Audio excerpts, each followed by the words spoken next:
Hey, Nina, how you doing? Fantastic. How are you doing? Long time no see. I'm doing great. I am doing so awesome today. And I'm excited for what we're talking about today, too, because we're talking about how to add an extra 10 to 20K to your business a year. And Hmm. it's not like we're having people do a complete 360 on what they're doing. They don't have to completely change the way they're living, change the way they're doing business. It's about just kind of enhancing what you're already doing, right? Right. Yeah, for Yeah. sure. And I think sometimes we just need a little reminder, like sometimes we just get so caught up in what we're doing every single day behind the chair that we forget that we're running businesses, Mhm. and it is about relationships and forming those relationships with clients. It's so, so important. It's the foundation to our business. But you also are running a business and it's great to make more money and make more profit. So I'm really pumped about our little chat today. Same. I know that when I was in the salon business, not working behind the chair all the time, it seemed like long days, long hours. Mhm. I was just focused, really head down, kind of in the weeds, just trying to get through the day. I wasn't Mhm. looking really past the next day, or I was looking toward the weekend, which is, I guess, is kind Sure. of like a faux weekend for hairstylists. Sunday, Monday, like, Right. yeah, Monday. Yeah. Um, it's hard to get excited about a Monday, even if it's a Monday off. Right. If you don't have that Saturday attached to it, right? Mhm.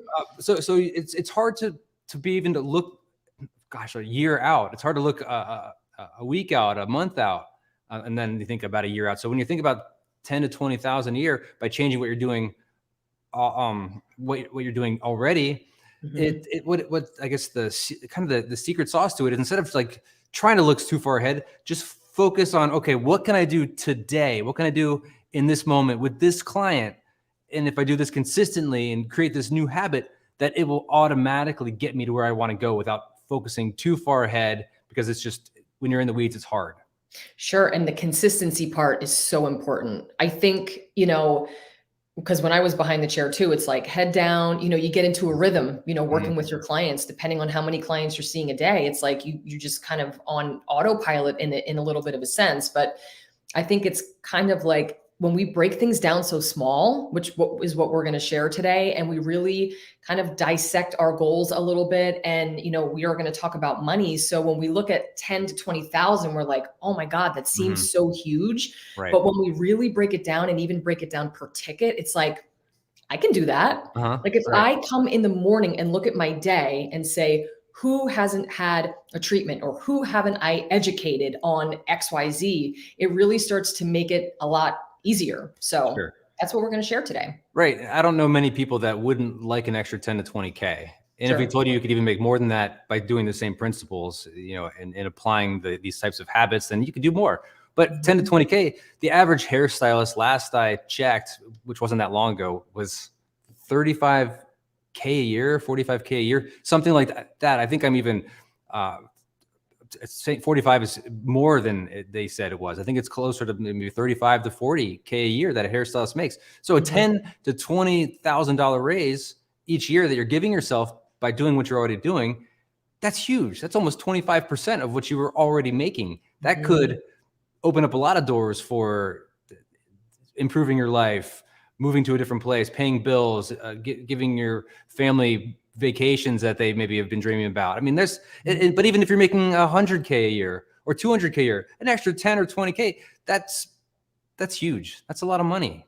Yeah, no matter It's how not, much you're making. you don't want to bat that. Anything Yeah. that's additional is great, Yeah. right? Any kind 5,000, 10,000, like for the year, 20,000, that's Without amazing. having to get a second job. Yeah. That's great. Mhm. Yeah, exactly. Absolutely. So yeah, I think let's kind of dive into some of the tips that we have going on, things that we want to share and kind of break it Absolutely. down and make it simple.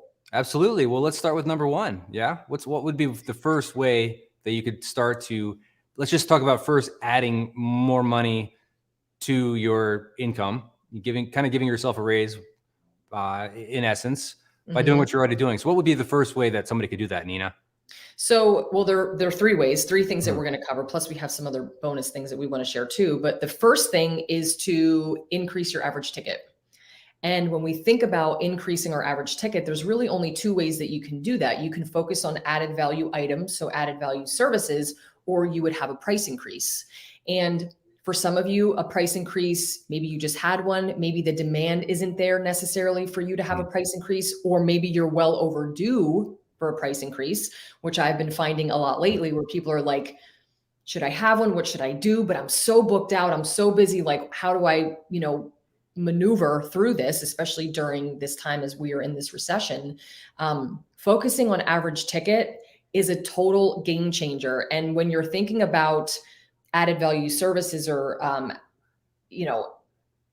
increasing your average ticket through like add-on services, things like that, treatments, all of those things, it's just really educating your clients. It's just honestly, like I would tell my team, let's get in the habit of looking at our book every day and saying, okay, I have 5 people today.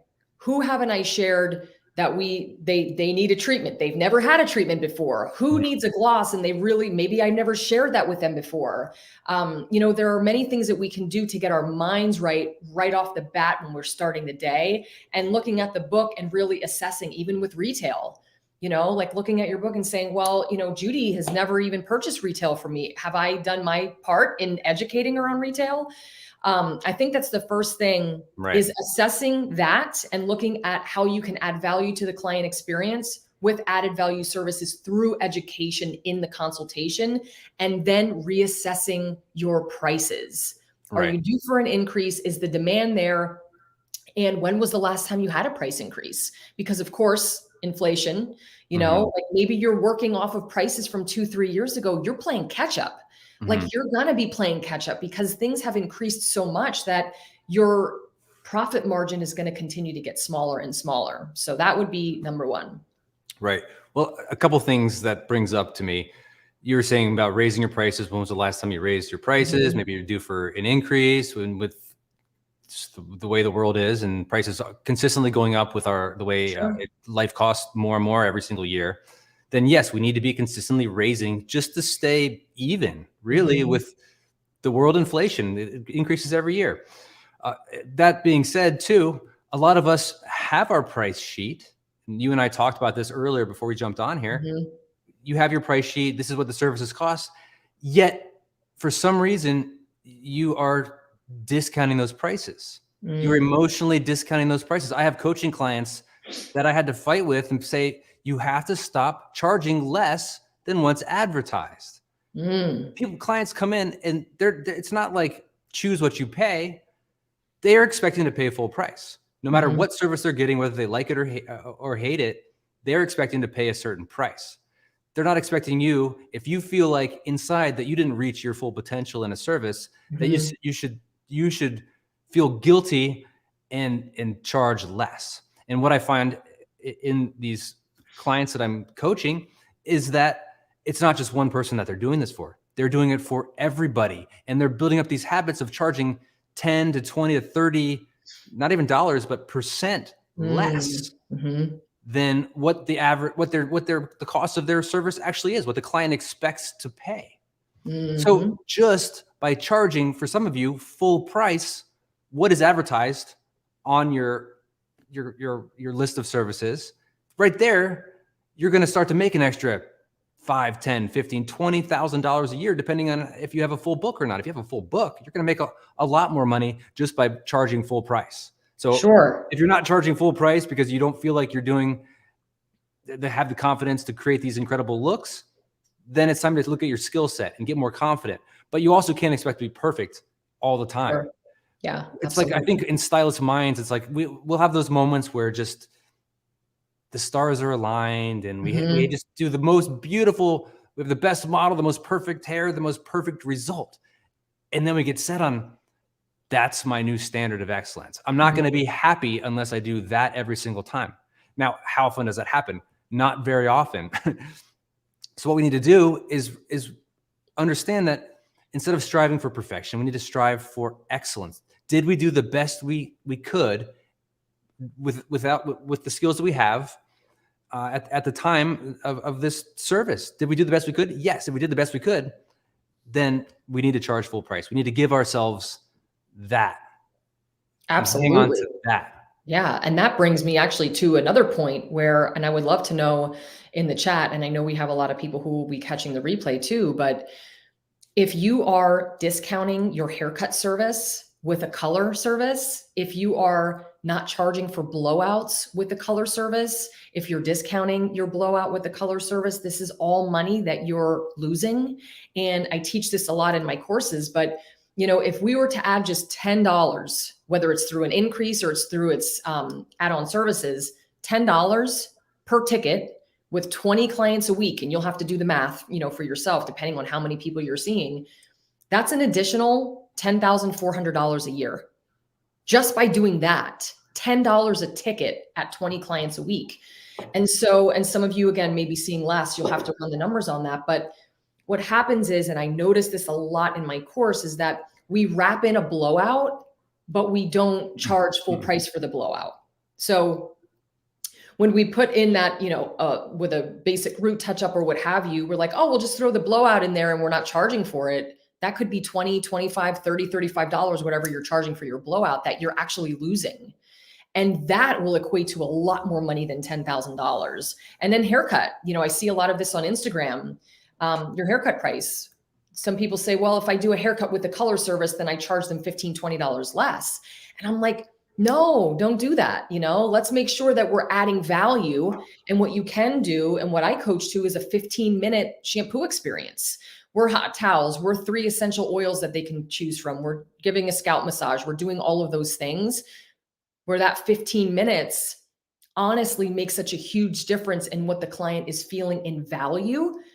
And now they should be paying full price for that blowout or for that haircut experience. So don't undercut yourself. Don't undervalue your talent and your time and your knowledge and your expertise. And I understand what people are saying. Well, they're like, well, because I get this a lot. Well, if I'm doing a shampoo with a color, then I'm only really doing 1 shampoo, or I would be doing 2, or vice. And I'm like, guys, we have to think overall client experience.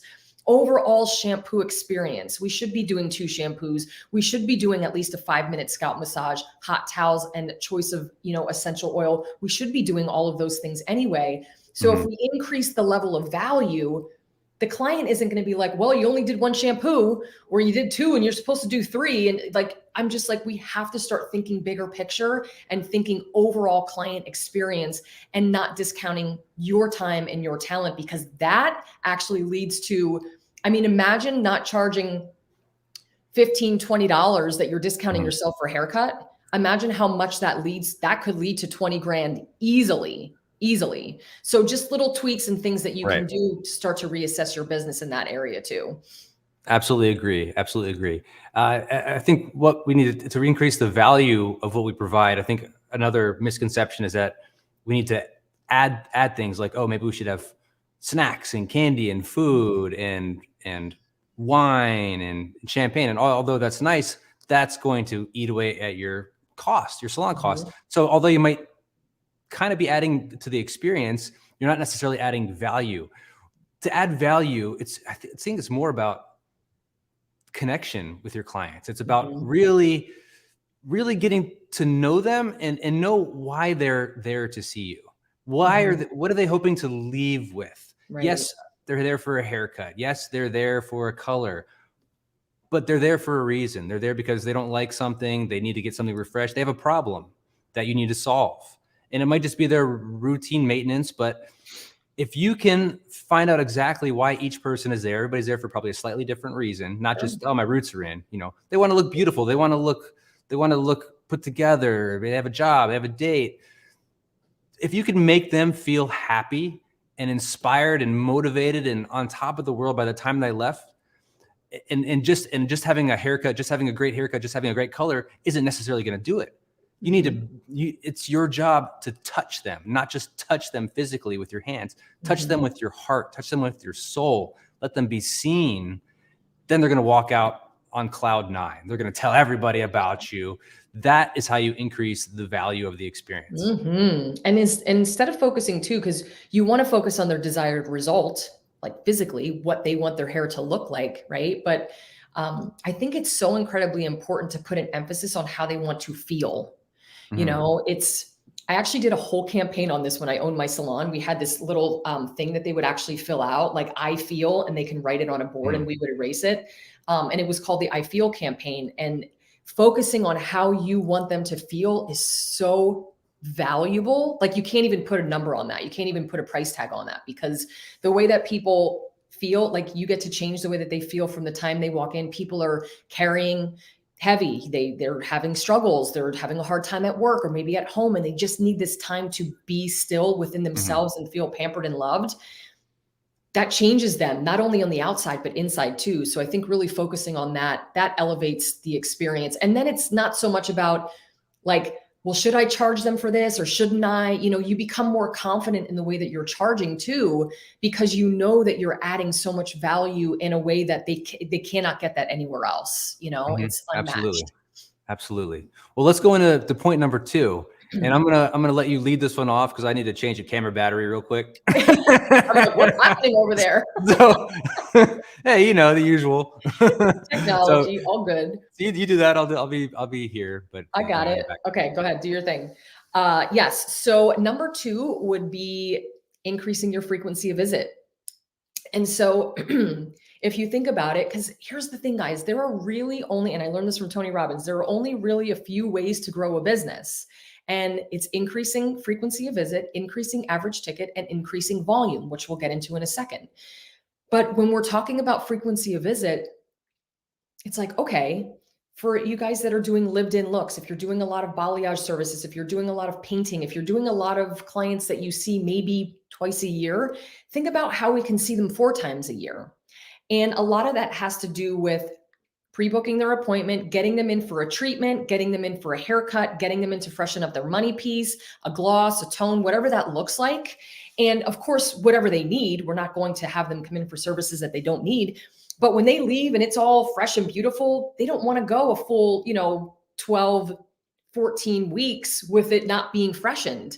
And so you can get them in for almost these mini services, haircut, treatment, haircut, refresh, gloss, what have you.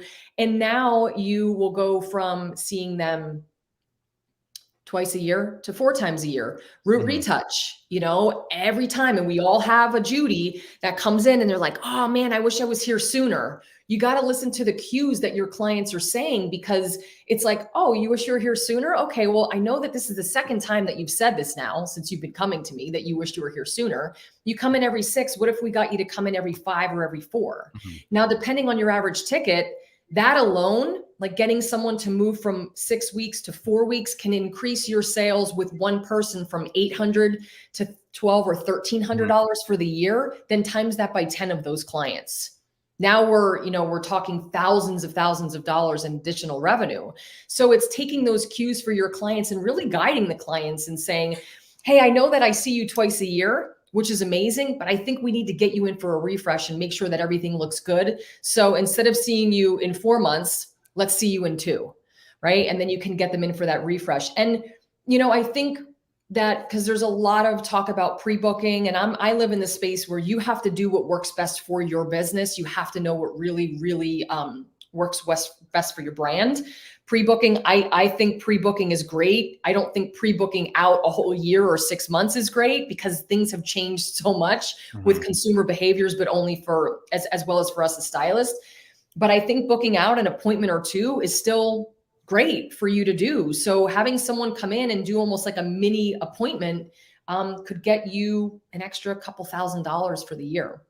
Right. I completely agree. And I think one of the biggest objections that you're going to get from clients they're going to say, well, I can't afford to come in more than twice a year, because they're coming in for these big services that take hours and hundreds of dollars a lot of times. What I used to do, which worked really well, is like you're saying, come in for these refreshers. And instead of just having your menu is very helpful. If you craft a really nice menu that your clients can see, things will make more sense to you and to them. Especially if it comes with like, this is about 3 hours, this is about 2 hours, but this is haircut. So what you can do then is have maybe an item that's called a balayage refresh or a blonde refresh service. Whatever you do most of the time, you can have these kind of mid-appointment freshens, where it's almost like a mini partial, mini Mhm. highlight, whatever is going to get them back in, potentially at a lower ticket price, but it's also going to it's going to be less time. It's not going to take you the same amount of time, Right. and they're going to feel like $1 million, because when they come in, if they're coming consistently, we know how easy it is to freshen somebody up.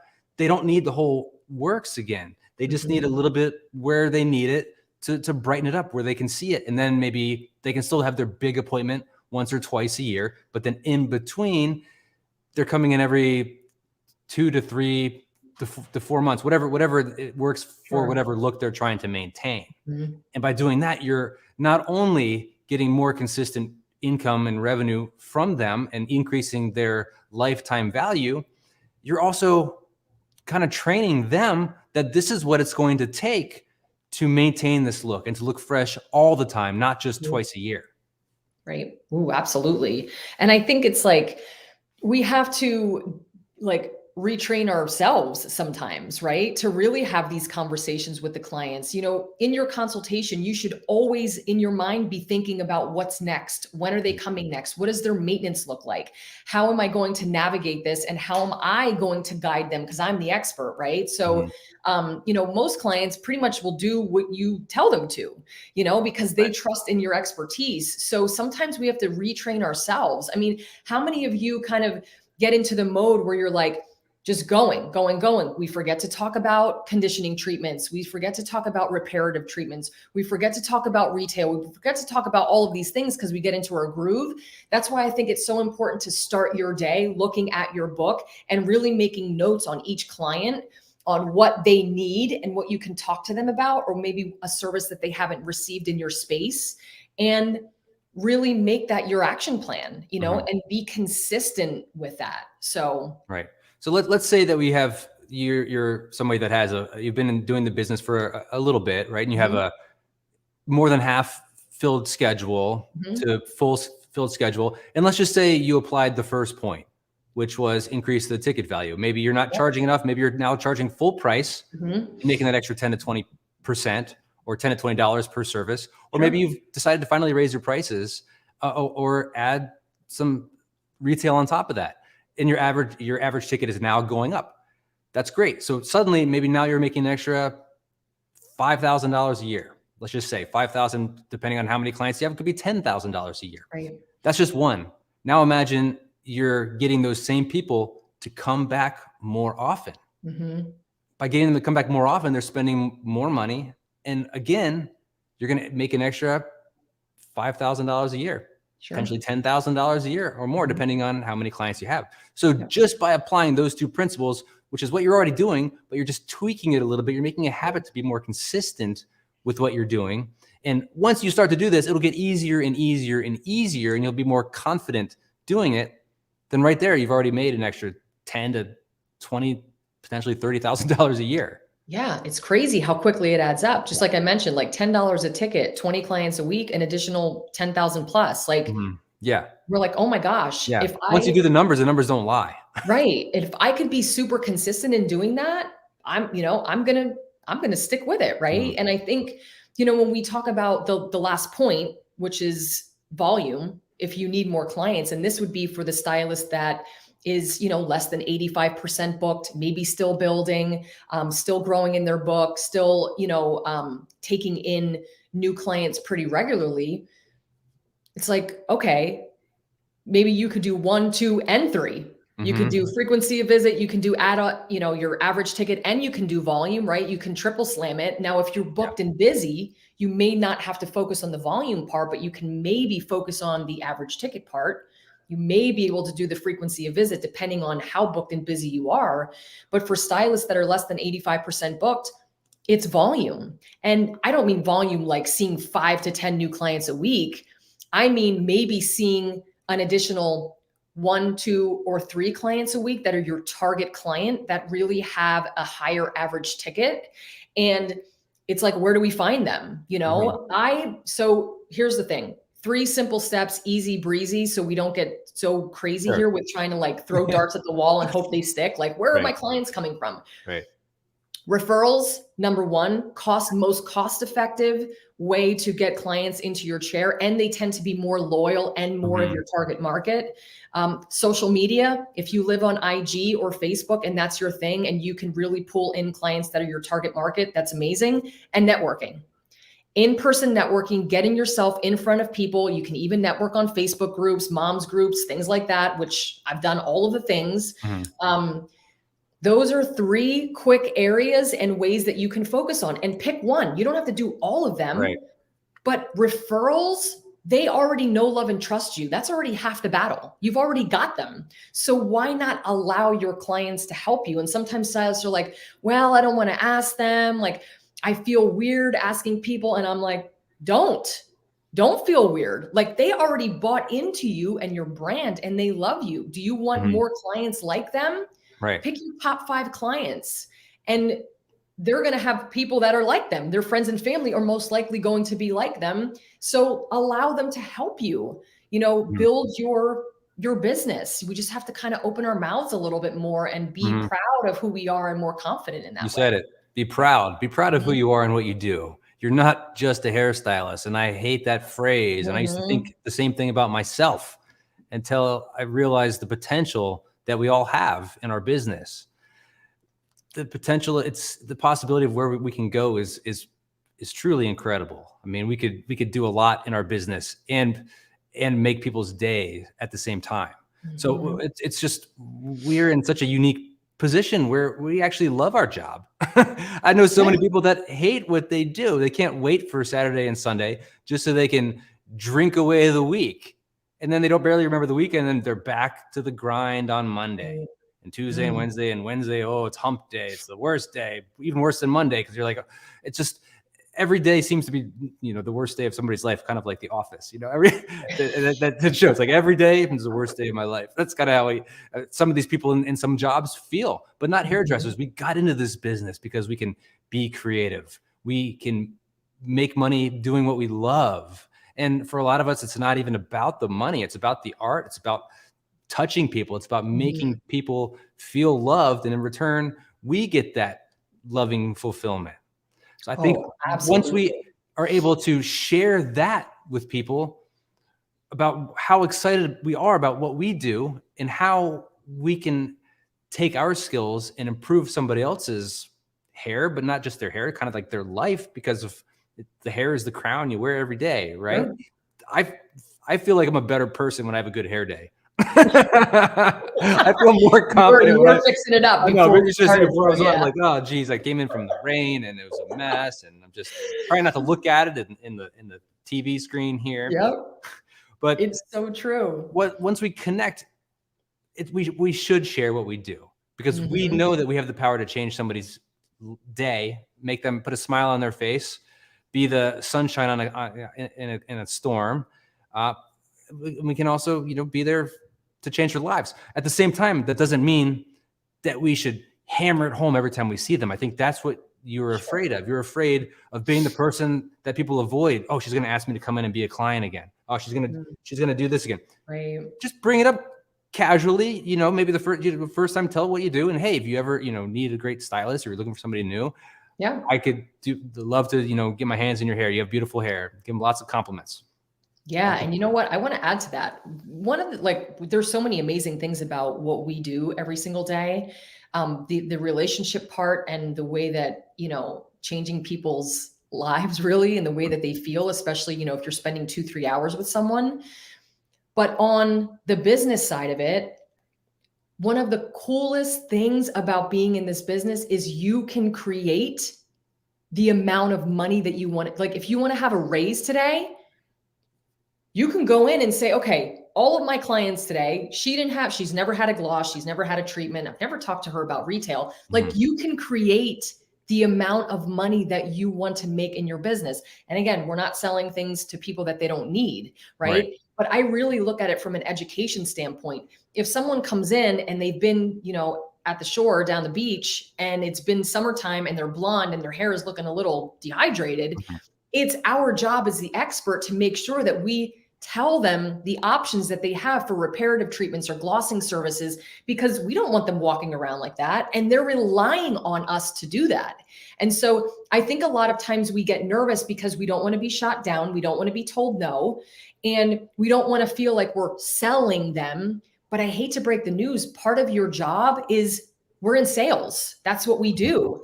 But if we take the word sales out and we put the word education in, now we're just educating them as to what they need. And a lot of times, like, I used to get into the rhythm too, where I'd be like, oh my God, I haven't been offering any add-on services. What the heck? And I notice it in my sales. And I'm like, nope, I'm going to challenge myself. I'm going to start talking about it. And guess what? They're getting services, they're buying retail, they're doing the treatments, and they're happy. So you have the opportunity to make as much money as you want to. And I think that's just one of the coolest things about our industry, because we don't have to be still and stuck in that way. Right. And just to jump on that point you made about how easy it is for us to go in and really give ourselves a raise whenever we want. Sure. You can do this if you're even a commission stylist. I mean, Yeah. you could talk eventually, depending on how long you've been there, you could talk to the owner about, hey, could I get a bump? Could I get a raise? If they're capped out, there's always retail. You can upsell services. You can upsell retail. Even retail, I don't know what you get for retail. You might get, what's the typical rate for retail? Is it 10%? 10, 15, 10, 15%? 10 to 15% might not sound like a lot, or very off something that's like $20 or $30 or something like that. Up. But it adds up. And if you know anything about the financial market and what the average rate of return are for stock markets and things like that, at best, consistently over a long term, it's 10%. So that's, of course, comes compounding interest and this and that. Sure. So you're making better money off of upsells if you do it consistently than you would if you were investing the money. You know, so there are ways to look at it, be like, okay, well, it's actually 15% is actually not bad. It's not bad. And then you give them to buy 2 products.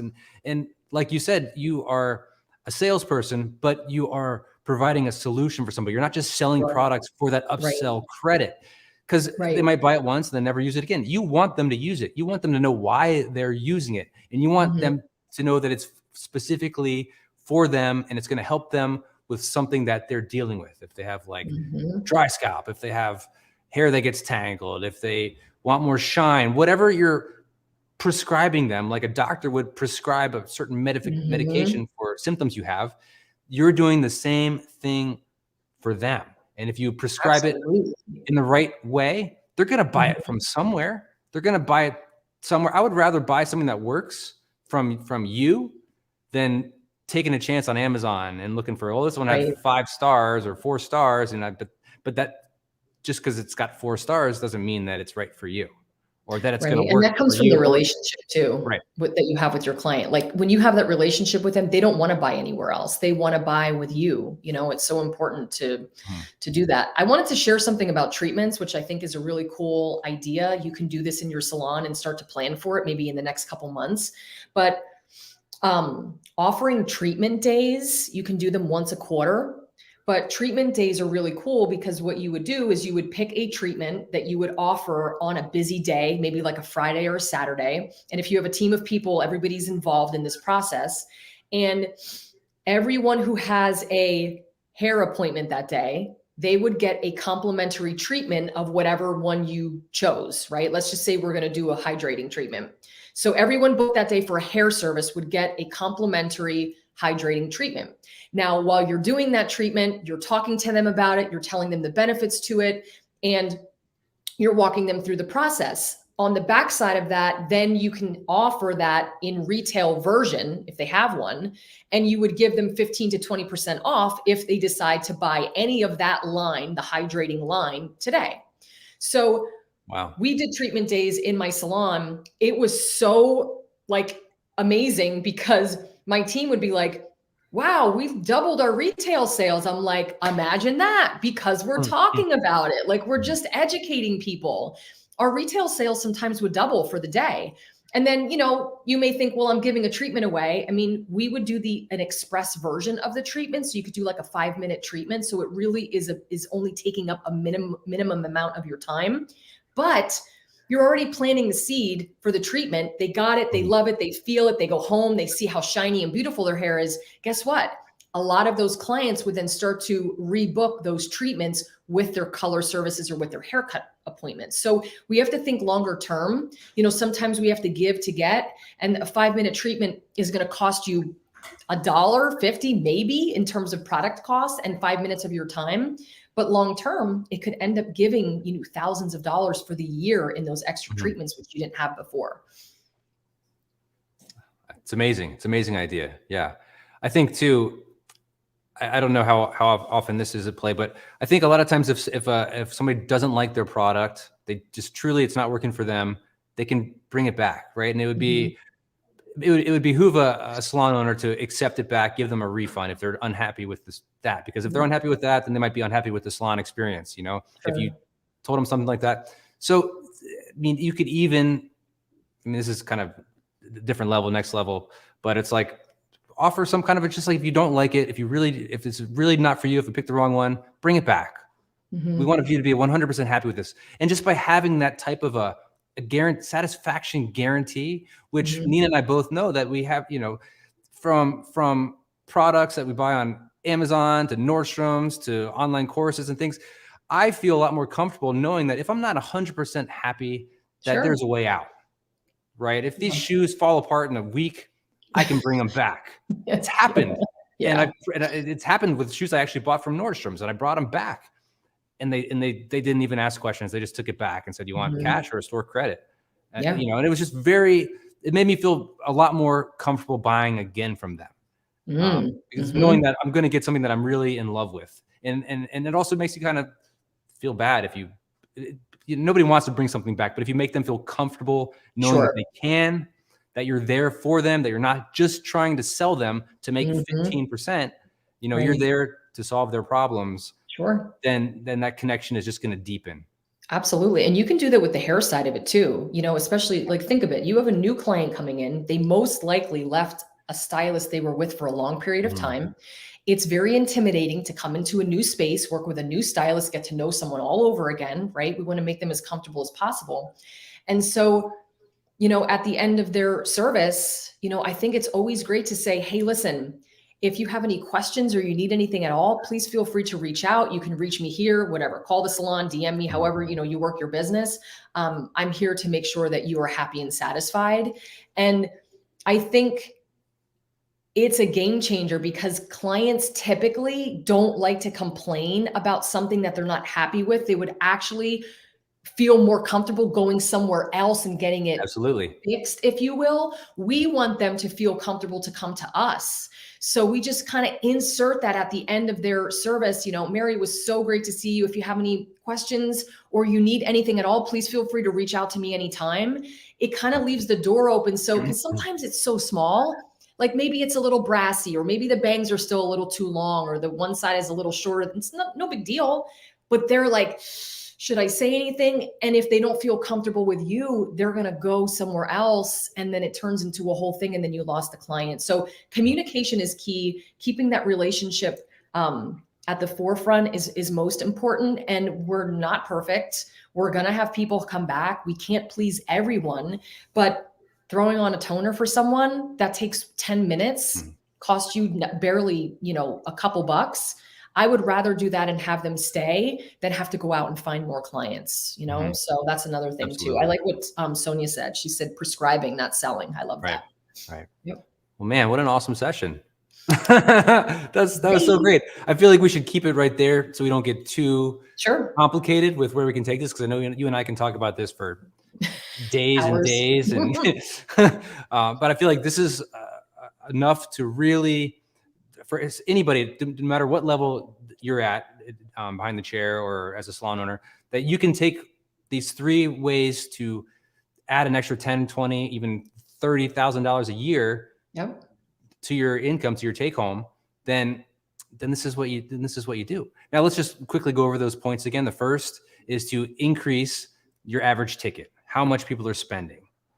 The second is increasing the frequency of visit, how often they come. Are they coming once a year? If they're coming once a year, have them come twice a year or 3 or 4 times a year. The more you can get them to come back, the more your yearly dollar value goes up and their lifetime value increases.